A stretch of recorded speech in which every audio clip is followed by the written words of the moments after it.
మన ప్రభు అయిన యేసుక్రీస్తు ఉన్నతమైన నామములో ఉదయకాల శుభములు తెలియజేసుకుంటూ ఉంటున్నాను. ప్రియమైన వారలారా, ఈ ఉదయకాల ముందు దేవుని యొక్క వాక్యము ధ్యానం చేసుకుందాం. పరిశుద్ధ గ్రంథంలో నుంచి యెషయా గ్రంథము 41వ అధ్యాయము 10వ వచనాన్ని చదువుకుందాం. భయపడకుము, నేను నీ దేవుడనై ఉన్నాను. దిగులు పడకుము, నేను నిన్ను బలపరుతును. నీకు సహాయము చేయువాడను నేనే. నీతి అను నా దక్షిణాస్తంతో నిన్ను ఆదుకుందును.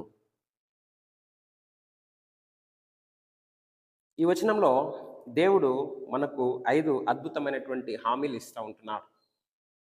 ఈ దినమందు మొట్టమొదటి హామీగా కనుక మనం చూస్తే, నేను నీతో ఉన్నాను.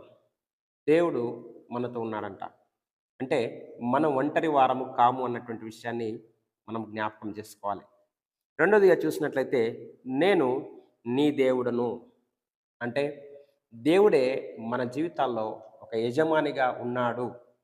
కాబట్టి మనం భయపడవలసిన అవసరము లేదు.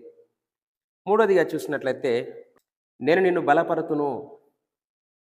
మన బలహీన సమయాల్లో, మన బలహీన పరిస్థితుల్లో దేవుడు బలపరచడానికి ఆయన ఇష్టపడుతూ ఉంటున్నాడు.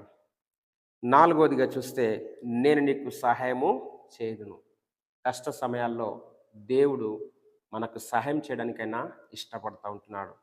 ఇక ఐదవ విషయంగా మనం గమనిస్తే, నేను నిన్ను ఆదుకొందును.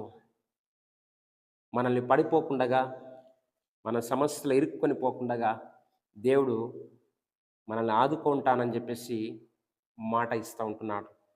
ఈ ఉదయకాలమందు ఈ యొక్క బలమైనటువంటి వాక్యము ద్వారా దేవునిపై మనం ఆనుకుంటూ, ఈ మాటల యందు మనం నమ్మకం ఉంచి, మన ఆత్మీయతలో మనకు ముందుకు సాగవలసిన వారమే ఉంటున్నామని ప్రభు పేరిట ఈ విషయాలు తెలియజేస్తూ ఉంటున్నాను. దేవుడి మాటను మన వెనుకలో దీవించి ఆశీర్వదించును గాక. ఆమెన్. పరిశుద్ధుడైన తండ్రి, మీ నామానికి వందనాలు స్తోత్రాలు చెల్లిస్తూ ఉంటున్నాం. ఈ దినమందు భయపడకుము అని మీరు వాగ్దానం చేస్తూ ఉంటున్నారు.